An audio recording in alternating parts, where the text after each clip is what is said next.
Activado el protocolo sanitario del coronavirus de origen chino en el hospital de La Gomera. Muchos países ya están tomando medidas concretas, también las compañías aéreas. Además de las mascarillas, también ha habido un repunte en la venta de termómetros.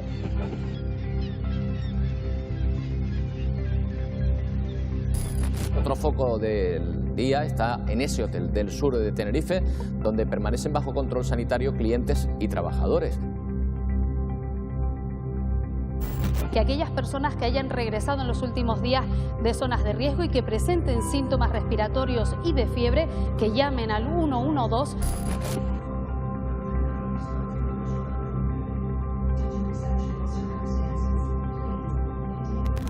La presencia del COVID-19 ha llegado al Consejo de Ministros.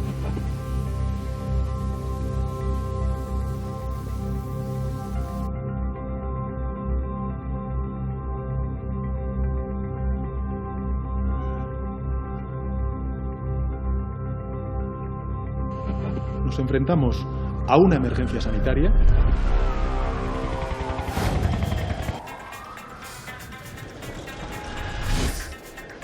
Todos los trabajadores de actividades no esenciales, repito, todos los trabajadores de actividades no esenciales deberán quedarse en casa. Ya ha notificado el primer fallecimiento en las islas por COVID-19.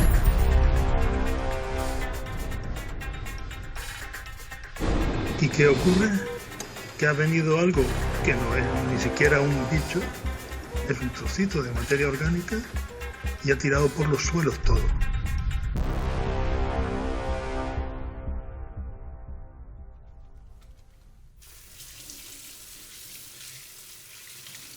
Nunca había vivido nada igual, nunca.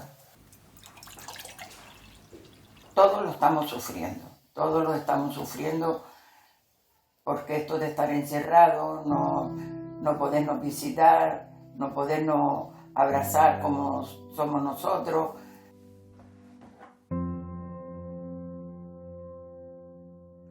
Hubieron muchos muertos en la guerra y aquí también, desgraciadamente, han habido también muchos muertos.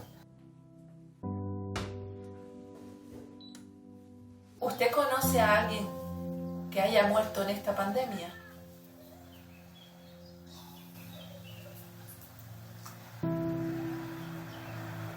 Desgraciadamente sí.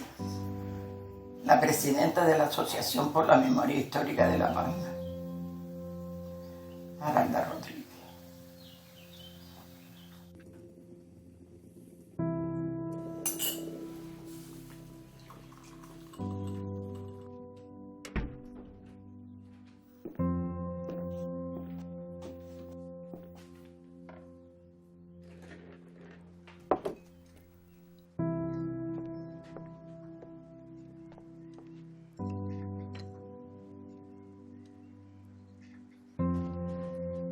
¿Somos más vulnerables ahora que hasta hace 2 meses? Mucho más, aunque no seamos conscientes. Bueno, aunque la conciencia casi haya tenido que ser abrupta y sobre la marcha, ¿no? Pero la conciencia de vulnerabilidad es algo esencial, es un elemento esencial en el humanismo de todos los tiempos y de todas las culturas. De hecho, los poemas homéricos, que son como algo así como las películas de Hollywood de la antigüedad, ¿no?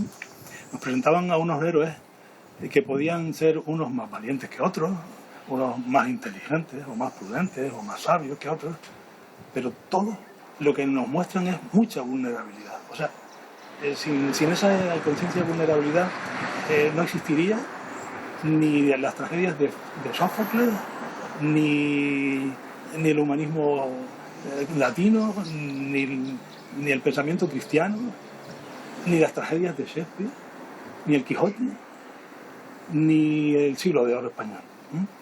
Entonces, ¿qué ha pasado? ¿Por qué? ¿Qué nos pasa? ¿Qué nos coge tan desprevenido ese sentimiento?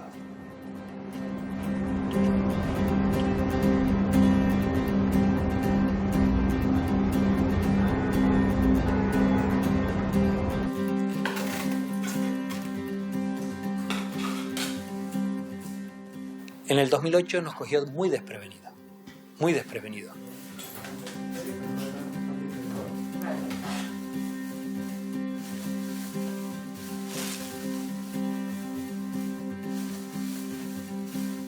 Yo creo que ahora ya no nos coge desprevenido, aunque estamos muy preocupados. Pero yo creo que lo bueno es que tenemos esperanza, lo bueno es que estamos preparados, lo bueno que puede ser es que también la administración ya sabe lo que es una crisis y cómo responder a ella, y sobre todo, lo más que nos preocupa, que no lo paguen los sectores más vulnerables, que los más empobrecidos no sean los que paguen la crisis, porque no son tampoco los responsables de ella, como nadie, porque esta es una crisis en la que nadie es responsable. Todos, ricos, pobres, negros, blancos, empresarios, trabajadores, mendigos, estudiantes, todos en este momento estamos afectados por ella. A todos nos va a afectar. Con lo cual, yo creo que estoy convencido que la solidaridad puede crecer y puede ser que este bichito tan horrible sea capaz de generar una mayor humanidad. Y yo creo que no nos podemos aprovechar de la crisis. Yo creo que una de las lecciones que tenemos que hacer es que aquí, de esta crisis, no puede salir enriquecido nadie. Hoy, pero los otros que están aquí adentro se caducan más tiempo más tarde. ¿Vale? A usted, señora. Haga eso que le he dicho. Sí, vale. Sí, yo voy a llamar a El capitalismo, digamos, es un sistema de libertades que han inventado unas personas, unas determinadas personas. Un sistema en el que todos no somos igual de libres, obviamente, ¿no? El escenario permanente y cada vez más evidente es que los dos bloques son de unos ricos que son cada vez más ricos contra unos pobres que son cada vez más pobres. Mientras no aprendamos esa lección, no estaremos en condiciones de fortalecer los servicios públicos, de estar preparados frente a desgracias colectivas que afectan más a gente vulnerable, como los viejos de las residencias o como la gente que ahora mismo está preguntándose a dónde meterse.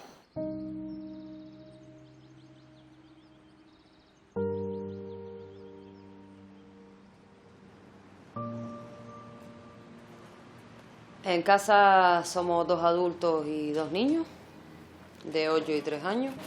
Ninguno de los 2 adultos tenemos trabajo.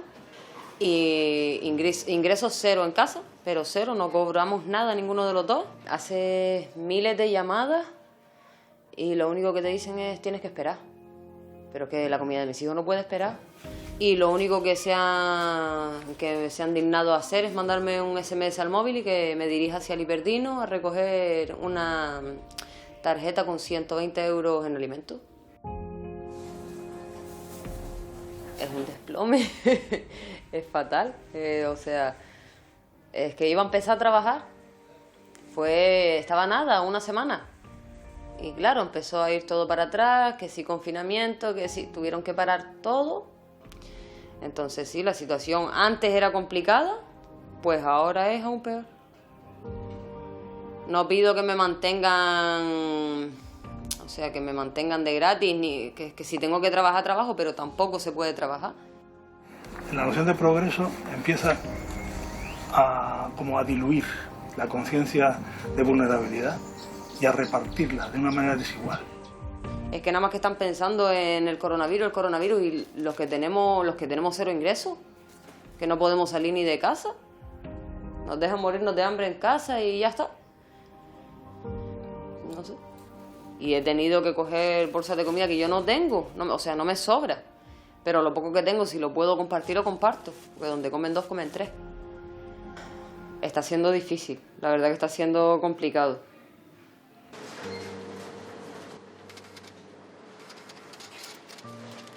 Aquí tiene lo que le queda pendiente en el cheque. Vale.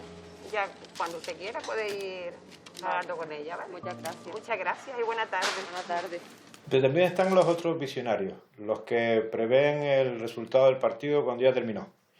Y yo creo que sí que ha habido algo de retraso en algunas decisiones, eso parece que es incuestionable, pero quizás ese retraso fue por miedo a exagerar, como ocurrió cuando se compraron masivamente todas aquellas vacunas contra la gripe A, o también puede ser el miedo a dañar la economía, porque Ese es un factor que ahora está cogiendo cada día que pasa la crisis, va adquiriendo más peso, el factor económico. ¿Por qué ha ocurrido esto? Bueno, por muchas razones. En primer lugar, no se prestó atención a la importancia del problema cuando tuvo lugar en los países asiáticos. Pensábamos que con esto iba a ocurrir lo mismo que pasó con el VIH, con el SARS-1 o con otras epidemias que se pudieron parar a tiempo, que no se convirtieron en pandemia. Hubo un despiste colectivo, ciertamente. Eso por una parte. Por otra parte, no se supo aprender sobre la marcha la lección de esos países asiáticos. La capacidad de seguimiento de la Organización Mundial de la Salud en los primeros momentos era muy relativa y tampoco sus instrucciones fueron las que más podían ayudar a los países que luego hemos visto que se han visto más perjudicados. Esto hay que reconocerlo así. Pero es que además en esos países entre los que nos encontramos y en los que figuramos como entre los más perjudicados, ¿qué es lo que ha pasado? Pues ha pasado que unos somos más pobres que otros. Ha pasado que en la última crisis salvamos a la banca con los impuestos de los ciudadanos. Lo que se hizo fue un recorte brutal, casi suicida, del gasto social y muy en especial del gasto sanitario. Eso quiere decir que nuestras estrategias, en toda Europa, pero muy en especial en España, nuestras estrategias de salud pública eran completamente insuficientes para poder desarrollar una respuesta no solamente rápida, ágil, eficaz, sino también consistente. Esos recortes de los que habla también se produjeron en Canarias, pero además fueron drásticos también. Sin embargo, el comportamiento de la sanidad canaria, siendo una de las regiones con más alto índice de contagio en los sanitarios, sí que en la respuesta de las estructuras, de la infraestructura, parece haber sido la adecuada. ¿Por qué hemos salido tan bien parados? ¿Quizás por el efecto isla? Bueno, por supuesto el efecto isla ha influido, pero yo aprovecho la pregunta, Carlos, para hacer un intenso acto de reconocimiento y de agradecimiento a todas las personas que han conseguido esos resultados.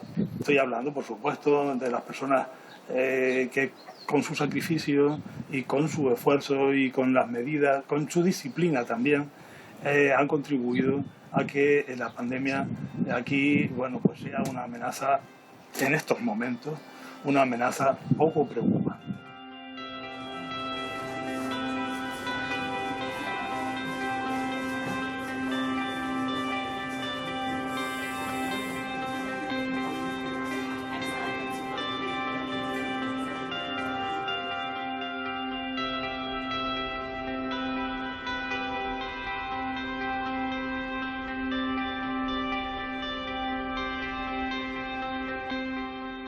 Hemos logrado formar un equipo único en el que puedo decir que estamos rayando en la excelencia, en el cuidado de los enfermos. Trabajamos a una. Están trabajando además con muchísima motivación, con mucha fuerza. Mientras nuestros guerreros tengan escudo, seguirán luchando con toda su fuerza. Sí, sí.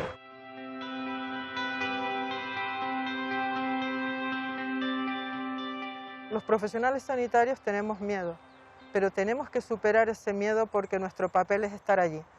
Eso es lo que nos ha ocurrido no solo en el día a día de trabajo, sino además el miedo transportado a nuestras casas, a nuestras familias, donde hemos tenido que compartir esa situación con nuestros familiares. Muchos de ellos, de nuestros profesionales sanitarios, han tenido que ir a vivir a casas totalmente independientes de su pareja. Y sobre todo el miedo a gente que en su familia tienen situaciones de cierto riesgo. Nos ha supuesto un antes y un después de lo que ha pasado con la asistencia a los pacientes con COVID. ¿Qué es lo más duro que ha sido para nosotros? Pues no ha sido el miedo. Lo más duro para nosotros ha sido en un servicio en donde el componente humano es vital, ha sido que las familias no hayan podido estar con su enfermo. Eso ha sido tremendamente duro. La enorme y grandísima satisfacción de que los propios familiares, a pesar del enorme y grandísimo esfuerzo que han tenido, encima nos han transmitido su agradecimiento. Y eso, la verdad es que nos ha emocionado.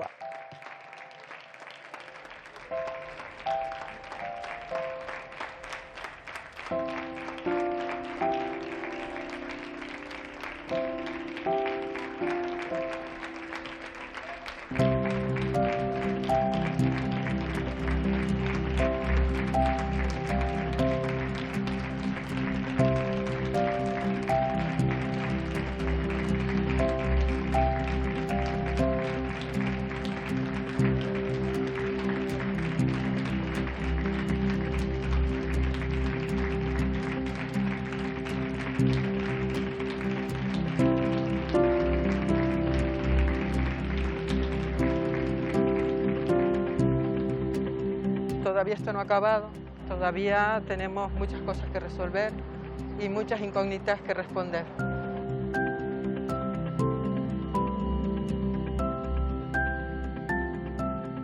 Ha hablado del personal sanitario al que la ciudadanía y las instituciones han unido también a otros servicios esenciales como los cuerpos y fuerzas de seguridad del Estado, los bomberos, la gente que limpia las calles. También hemos incluido a las cajeras, a los reponedores de mercancía de los supermercados, etcétera, y los hemos elevado a la categoría de héroes.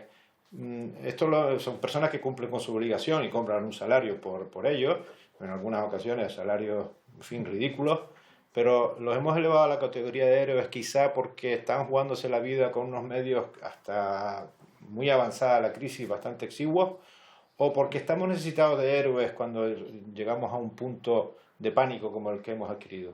Pues ahora surge de pronto la necesidad de exaltar a determinadas personas y volcar todas nuestras reservas de confianza en ellos. Eso es verdad. Pero yo francamente a los héroes los prefiero en las películas, ¿eh? No necesitamos que vuelvan a aparecer héroes en ninguna de nuestras historias colectivas. Mire, en el Triángulo de las Artes de Madrid hay 4 cuadros que todo el mundo visita, porque son cuadros realmente que conmueven y porque además, según mucha gente a la que yo he escuchado, ayudan a identificarse con el sentimiento patrio. Y el cuarto es el Guernica de Picasso. Efectivamente son cuadros que despiertan un sentimiento de identificación con nuestro destino, con nuestro pueblo, etcétera, etcétera. Pero son cuadros que también nos obligan a decir nunca más.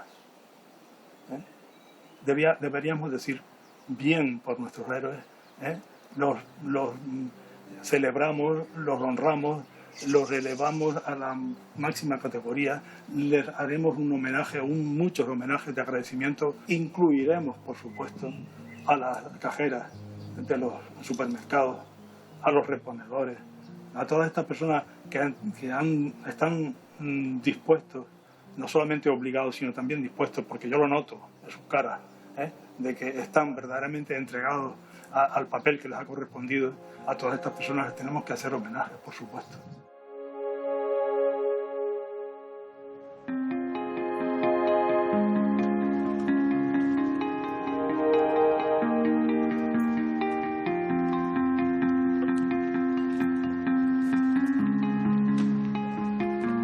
Al principio con la incertidumbre, con un poquito de respeto y con miedo, pero bueno, llevándolo con profesionalidad, con seguridad y estando a la altura de las consecuencias, pues todo se ha llevado bien.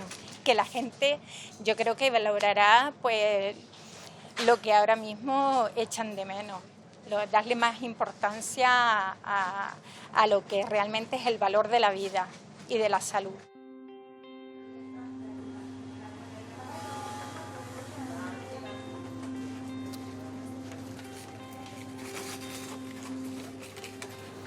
Sí es verdad que nos hemos sentido muy arropados por los clientes, en mi caso por los vecinos, familiares, y la verdad que se los agradezco mucho porque el tener que salir de casa en estos momentos es duro y al final pues yo creo que gracias a todos pues vamos a acabar con todo esto. Yo la verdad que me siento bastante realizado y me siento muy a gusto con lo que hago y me siento importante.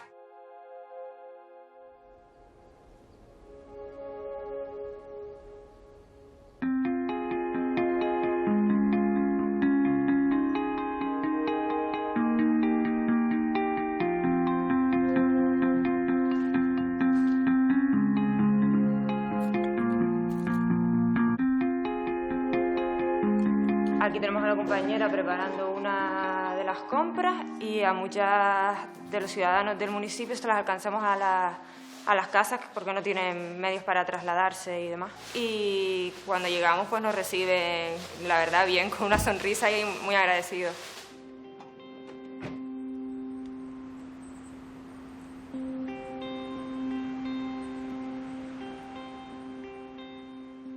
Soy costurera, y surgió la iniciativa porque no había material ni mascarilla en la isla, entonces nos pusimos a hacer mascarillas para que el Cabildo las distribuya.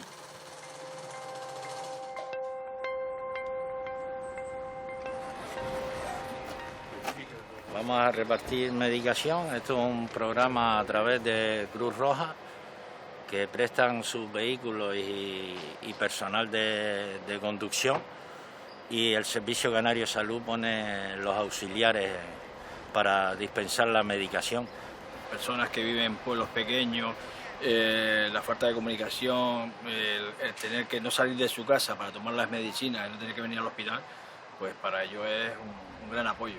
Los vecinos normalmente se quedan un poquito sorprendidos, ¿no? Porque hay un coche de Cruz Roja donde baja personal de Cruz Roja y personal hospitalario, pues se quedan un poquito como diciendo ¿qué pasa? ¿No? Pues se les explica, a quien pregunta se les explica que solo estamos repartiendo medicina. Ustedes tienen Las Palmas y Norte, sí, y ustedes sureste, ¿no? Yo pienso que nosotros estamos aquí, la mayoría de los que estamos aquí sanitarios y personal sanitario y no sanitario, esto también por devoción. Sí, buenos días. Veníamos a traer la medicación a Alejandro José. Buenos días. Alejandro José González Díaz. Nos aplauden, la gente también que nos ve en la calle nos aplaude por la acción que estamos haciendo. Nos da sentimiento, nos da fuerza para seguir adelante combatiendo este virus.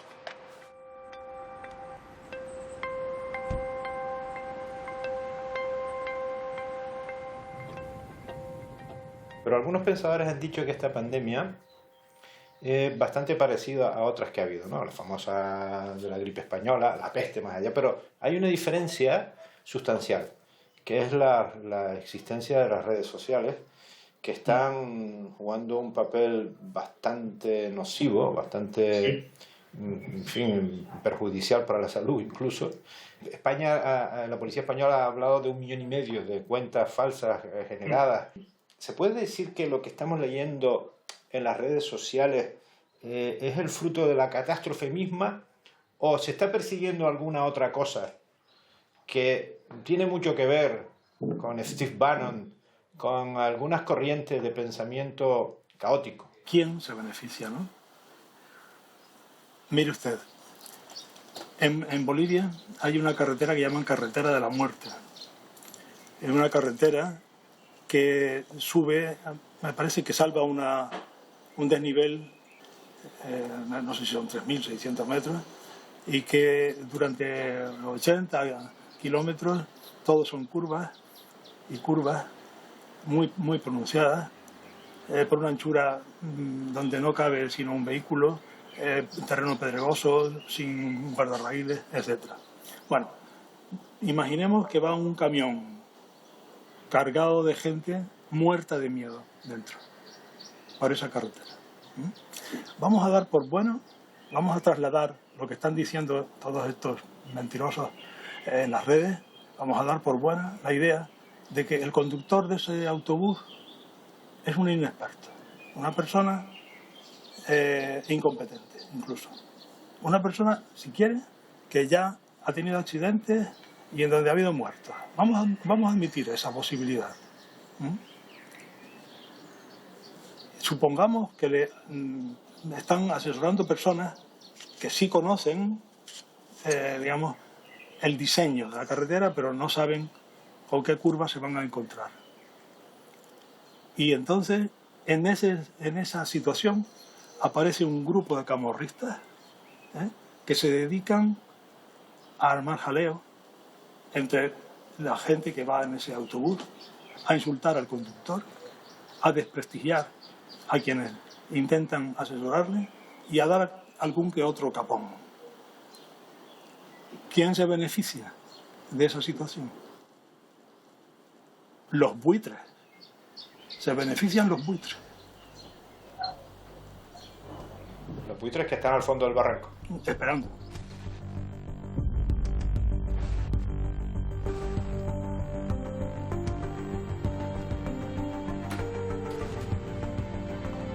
A mí la participación en el comité científico y también en el comité de gestión como portavoz del comité científico me ha servido para ver cómo pensaban los políticos, las personas que están gestionando la crisis. La verdad es que está siendo una experiencia muy interesante y no es fácil llevar una cosa así. Algunas cosas van a cambiar para siempre, quizá menos besos, nuestra relación con las personas mayores, sobre todo en épocas, digamos, de gripe o épocas de coronavirus. Es un enigma todavía lo que concierne al futuro, ¿no? Pero por lo menos 1 o 2 años de mantener esta actitud segura. Miedo personal o temor personal no he tenido, he guardado las precauciones. En casa mi mujer es médico de familia, o sea que por lo tanto también va a trabajar ya todos los días. Miedo no, guardar las precauciones y sobre todo no tener pánico. Es decir, a mí lo que me sorprende por un lado es el pánico que tiene la gente en sus casas ahora mismo, por un lado, y la irresponsabilidad que tienen otros por otro, ¿no? Esto es lo que me llama más la atención. Hay gente que ahora está aquí en una obra y sin mascarilla, abrazándose casi unos a otros, y hay otra gente que está en casa muerta de miedo que no se atreve ni a ir a comprar, ¿no? Ni una cosa ni otra. Hay que buscar justo el punto intermedio, ¿no?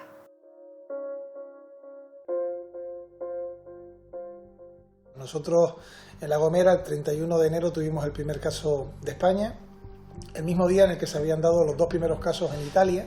Por un hotel en Tenerife se hizo lo mismo, se confinó en el hotel a 1000 personas, hicimos que todos fueran interrogados y testados, y también fue otro éxito porque, aunque algunos criticaron aquel confinamiento, es la única posibilidad de vencer al coronavirus, de doblegar al coronavirus si no tenemos vacunas.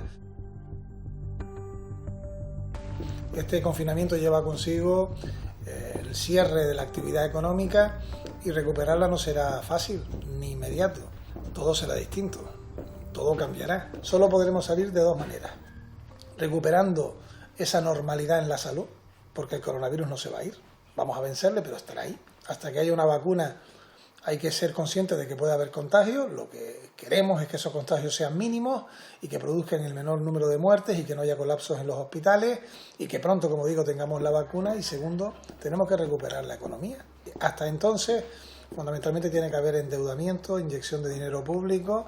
Y aquí quien se la juega es Europa y su solidaridad, el gobierno de España lógicamente y el gobierno de Canarias. Vienen meses muy duros, pero tenemos que responder desde lo público. En estos momentos no cabe que se generen empleo desde el sector privado. El sector privado tiene las puertas cerradas. El coronavirus cerró las puertas del sector privado. Mi hijo sabrá un día, cuando tenga conciencia, tiene 5 años, de que vivió algo que nunca antes habíamos vivido. Esto no lo ha vivido nunca nadie. Se habla de guerras. En las guerras pelean seres humanos contra seres humanos. Tuvimos una tremenda que hermanos pelearon en nuestro país por intentar unos mantener la libertad y la democracia y otros imponer, y estos ganaron los últimos, un totalitarismo y una dictadura. Pero después de eso, que fue una contienda de sangre, no hemos tenido otra como esta, y es una contienda entre el ser humano y un virus invisible. Vamos a comenzar, si les parece, cambiamos el día de... Esta epidemia, que es horrorosa, ha traído algunas cosas buenas y es un cambio y un reajuste en el mundo. En estos momentos sabemos que la aristocracia son los cuidadores, no son los marqueses o los condes o no sé cuánto, son los cuidadores, la aristocracia del mundo. Pero también sabemos que hay 2 ejes fundamentales: las mujeres, por cierto, cuidadoras por antonomasia, y los emigrantes. Entonces, en este cambio tan grande de paradigma, con cuidadores, mujeres y emigrantes, el patriarcado, es decir, lo antiguo, lo periclitado, sale con el odio y la amenaza, la bandera del odio, como único estandarte. Portugal se ha diferenciado de otros países europeos por tener unos líderes que han dado la cara y que han rehuido el regate corto político, el debate electoralista en una cuestión así, ¿no? ¿Por qué esta falta de liderazgo? Esto tiene que ver con la globalización que también describía José en sus novelas. Este es un ataque no contra el partido A o contra el partido B, no es para una nacionalidad u otra. Quien está sufriendo el rigor de esta pandemia es la especie humana. Y esa obviedad en Portugal se ha entendido. En España parece ser que no, que han prevalecido intereses frente a sentido común. Aquí en Portugal, que ante este ataque contra la especie humana había que unirse para resolverlo, se ha resuelto de una manera rápida y eficaz. Las medidas que cada día se han ido viendo, las medidas que se han considerado que eran las más convenientes, que no significa que un día no descubramos que las de ayer no eran las mejores, con todas las contradicciones de quien va andando a ciegas, pero todos juntos. Se llama responsabilidad, se llama sentido común, y aquí sí se ha tenido en Portugal. Pero en el resto de Europa podemos decir que han faltado liderazgos. En el resto de Europa y en el resto del mundo están faltando liderazgos. Se echa mucho en falta las voces que, por ejemplo, cuando acabó la Segunda Guerra Mundial, en Europa surgieron y nos iluminaron aquellos grandes intelectuales franceses, por ejemplo, pero no solo. Estaba pensando en Albert Camus, estaba pensando en Sartre, pero no solo, en otros países europeos y también en América. Ahora mismo, si tenemos que citar nombres de líderes, pues a lo mejor hablamos del Papa Francisco. Y yo además citaría a Antonio Guterres en Naciones Unidas, que son dos personas que han pedido, otra vez volvemos al sentido común, que han pedido que se ponga fin a todas las guerras regionales inmediatamente, que qué es esto de la fabricación de armas y que no podamos fabricar nuestras mascarillas, pero qué absurdo es este. Y el Papa Francisco incluso está yendo más lejos que los políticos, diciendo, atención, la deuda al tercer mundo tiene que ser inmediatamente perdonada. Atención, la renta básica de todos los seres humanos tiene que ser inmediatamente impuesta, lo dice el Papa Francisco. Y además añade, cuidado, esto no es ideología, es cristianismo.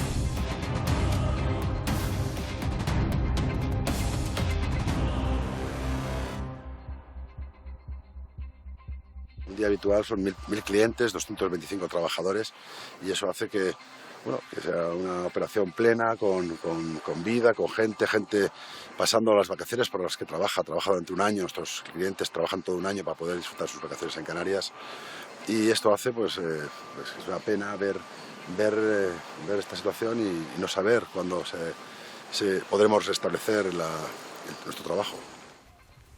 En un primer momento esperamos que con la apertura, la finalización del estado de alarma, sean los turistas locales, los canarios, quienes puedan hacer turismo interior. En una segunda fase podrán incorporarse turistas nacionales siempre y cuando haya un test que pueda diagnosticar su estado sanitario antes de volar, y una fase posterior que dependerá un poco de la situación sanitaria de los estados de origen de los turistas. Se incorporarán los clientes extranjeros. Pero mientras no haya una vacuna, la verdad que las restricciones serán importantes y la vuelta a la normalidad será imposible.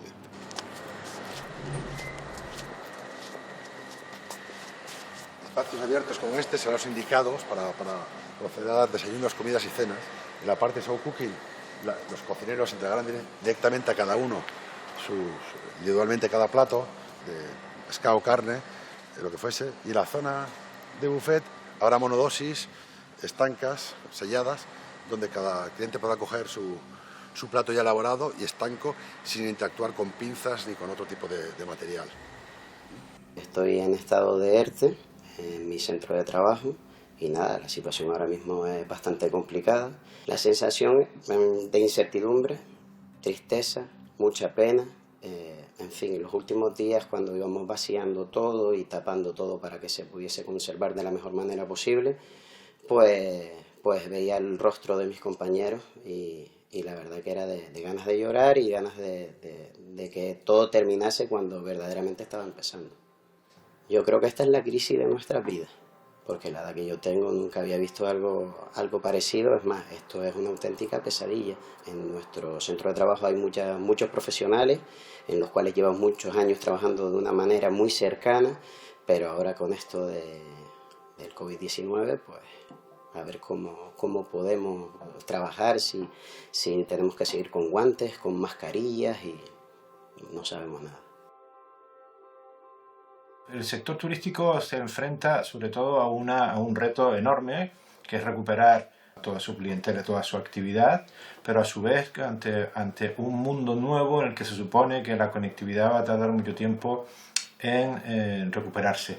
Pero además tenemos un problema sanitario global que en Canarias podría estar mitigado, y eso me lo aclararás tú, por los buenos datos que ha tenido Canarias respecto a esta primera crisis de la COVID-19.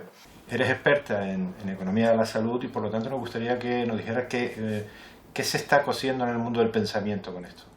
Nosotros tenemos el reto enorme de demostrar que somos un destino turístico seguro, sanitariamente libre de virus, pero demostrarlo, venderlo porque lo demostramos, no porque sea una campaña publicitaria falsa que se nos explota en la cara la primera de cambio. Por tanto, necesitamos articular medidas importantísimas, como por ejemplo conocer el estado inmunológico de los turistas que llegan. Yo estoy convencida que la Unión Europea va a desarrollar el pasaporte inmunológico. Es lo que dice la economía que tiene que ocurrir. Porque en una pandemia como esta, una persona que se haya inmune al virus tiene un valor de mercado. Las empresas van a querer contratarlo por delante de otros porque puede ponerse en primera línea de atención a los clientes y no les va a contagiar. Si consiguiéramos tener turistas que tuvieran un estado inmunológico de virus ya superado, o bien un PCR reciente, un test reciente que dice que no están contagiados, y en el caso de que se escape alguno, no acabe siendo un brote importante porque tenemos trazabilidad de todos los contactos, pues eso nos podría ir muy bien incluso como destino turístico seguro europeo. Pero la intervención de los estados va a ser decisiva. ¿Habrá capacidad para responder a los retos que se nos avecinan? Yo creo que ahí quien más decisivo va a ser es la Unión Europea, más que los estados.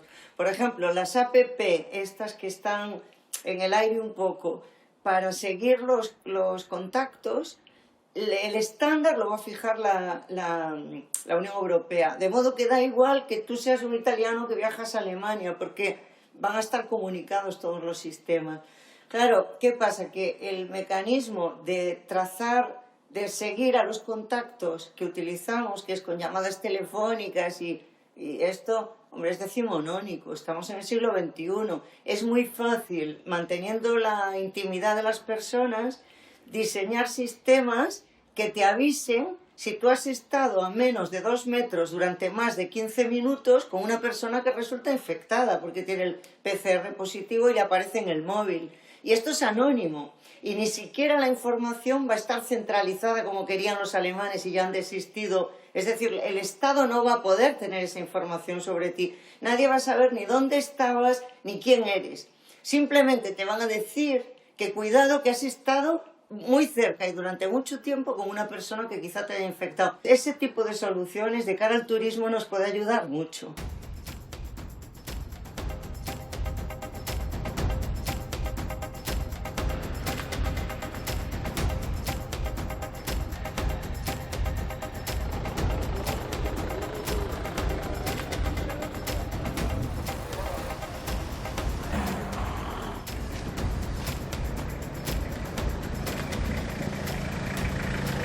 Buen día. ¿Perdón? A la farmacia. ¿A la farmacia? Sí. ¿Aquí? Me guardo. Normalmente nosotros estamos siempre en la calle, vamos por barrios, vemos a alguien que no debería estar en la calle, lo paramos, lo identificamos y demás, rellenamos las actas. Ese es el día a día de ahora mismo, porque nosotros en cualquier época del año hacemos muchas más labores, pero ahora mismo el que es el controlar que no haya mucho movimiento. Muchísima gente no sale, de hecho yo tengo mucha familia que desde el principio no ha salido para nada, pero para nada, ni siquiera a comprar. Los mayores problemas que tenemos es que de hecho nosotros rellenamos las actas de denuncia. Son gente que viene de fuera, que dice que están trabajando, le pedimos el permiso para moverse en el trabajo, la mayoría no lo tiene, que ya últimamente sí es verdad que lo tienen más. La picaresca se inventó en este país y aquí hay mucho pícaro que se salta pero ya no solo de ahora, los decretos que hay actualmente. La ley se la saltan a la torera y claro, hay que llevarlo por un sendero. Personalmente recibo en mi teléfono mucho agradecimiento, o sea, como que la gente entiende que nosotros estamos en la calle, estamos en primera línea, somos un grupo de riesgo y nos da las gracias por mantener el orden en la calle. Enumerarte lo más difícil, tener que rellenar actas de denuncias porque no es plato de nadie, ¿no? Tener que abonar una cantidad económica simplemente por estar en la calle, pero bueno, es lo que toca.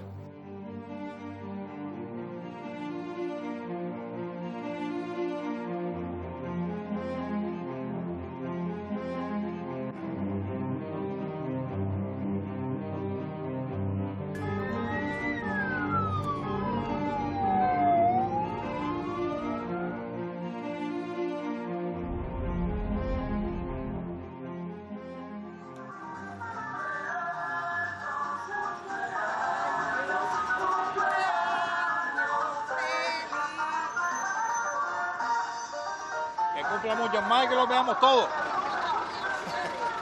Venga, hasta otra, adiós.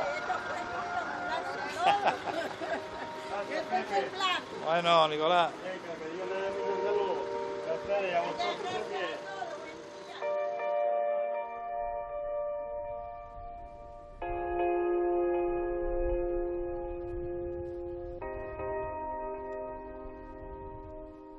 ¿Cree usted que hay algún tipo de peligro, algún tipo de tentación contra los derechos fundamentales, aprovechando la tendencia que tenemos las ciudadanas y los ciudadanos de hacer prevalecer nuestra salud por encima incluso de esos derechos?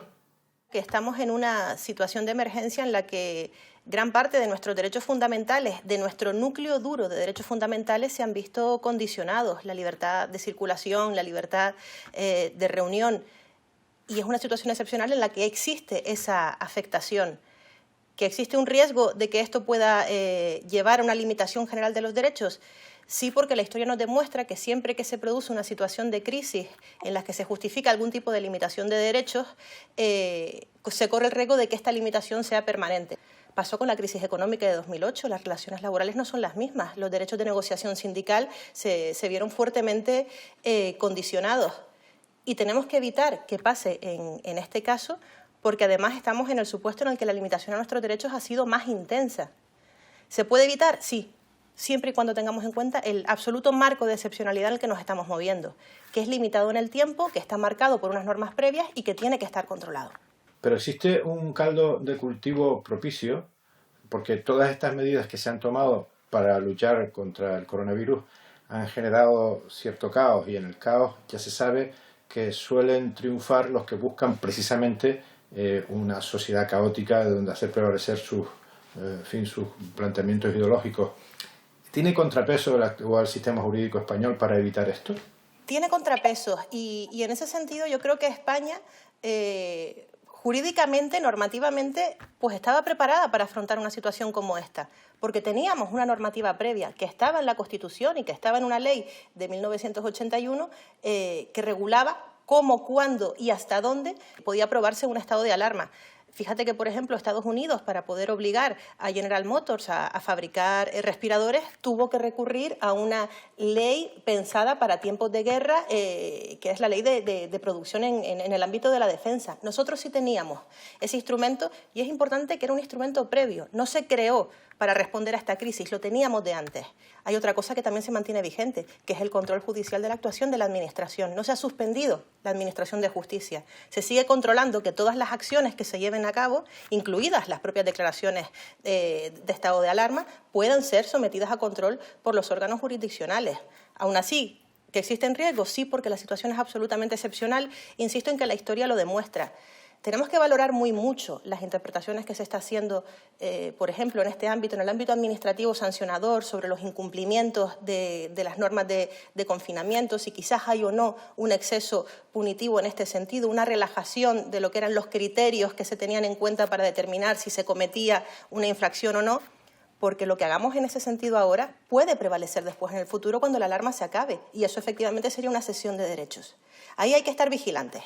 Y cuando el estado de alarma acabe, ¿tiene instrumentos y mecanismos la Administración de Justicia para retomar la normalidad, teniendo en cuenta el amplio paréntesis que ha tenido que sufrir durante este periodo? Tendrá que hacerlo y costará. Lo que tenemos por delante va a ser una situación muy complicada económica y socialmente.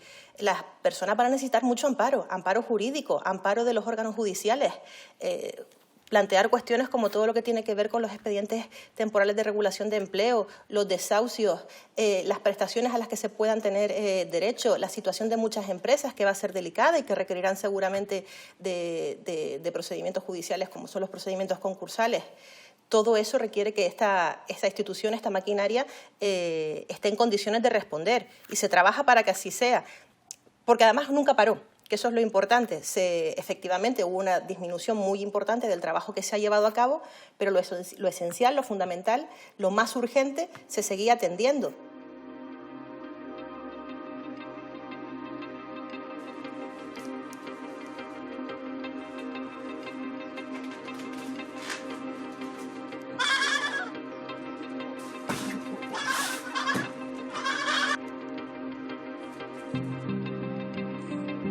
La quesería artesanales da mucho trabajo, es mucho el trabajo para después lo que vamos a recaudar. Nos van a hacer usar mascarillas y guantes y cada día más requisitos para poder hacer las cosas bien. Lo más importante, que la gente compre productos de aquí, que todo sea de la tierra, de aquí.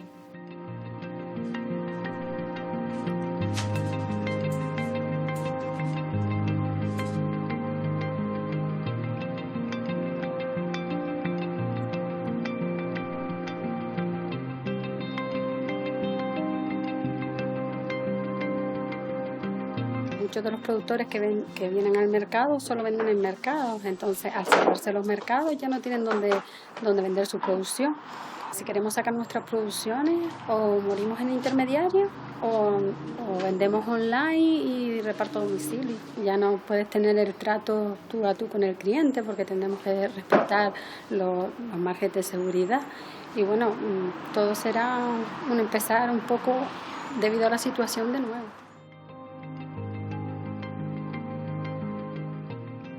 Nota sobre todo los animales que están volando, que están sueltos, porque los animales que están en el campo ya de por sí es verdad que con todo esto hemos tenido más lluvia. Entonces, algo bueno también, el tener lluvia y comida para los animales, el campo está más verde.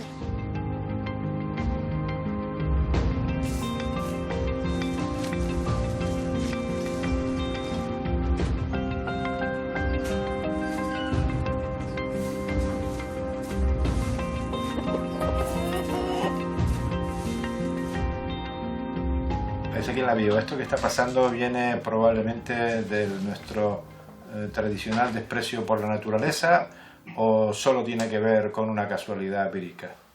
Evidentemente esta pandemia no se puede decir que sea una causa directa, una reacción, digamos, de la naturaleza sobre esta degradación que estamos generando, pero sí tiene mucho que ver con crear escenarios propicios en el sentido de que cuanto más degradado está nuestro propio ambiente, cuanto más contaminado está, pues de forma lógica nos pasará factura a los seres humanos porque contraeremos más infecciones, habrá este tipo u otro tipo de pandemias, o tendremos una situación climática que no se puede ensombrecer por lo que está pasando ahora. No podemos caer, evidentemente, en el error de dejar de hablar de cambio climático como algunos pretenden ahora con la pandemia. En el caso concreto de Canarias, ya de 2007 el Observatorio Turístico venía previniendo acerca de la influencia del cambio climático en la industria turística, y expertos como tú lo vienen también advirtiendo hace tiempo.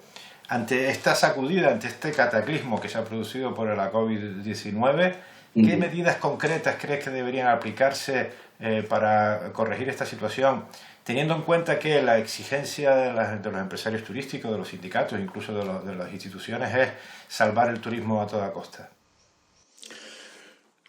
Yo creo que Canarias tiene una oportunidad excepcional en este momento para reflexionar y para reconducir un modelo de desarrollo que ha sido hasta ahora, a pesar de cómo nos lo han vendido, de desarrollo sostenible, ha sido absoluta y rotundamente un desarrollo insostenible.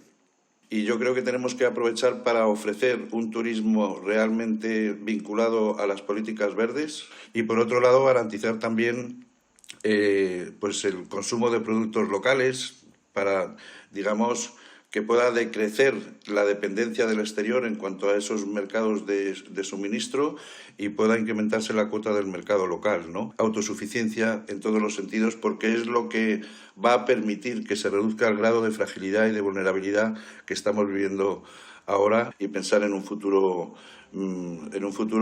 más racional, más inteligente y sobre todo más social. Y daría lo vivido por sentarme a su costado, para verme en su futuro desde todo mi pasado, y mirándole a los ojos, preguntarle ensimismado si descubre a su verdugo en mis ojos reflejado, mientras él me ve mirar a ese niño que miraba el mar.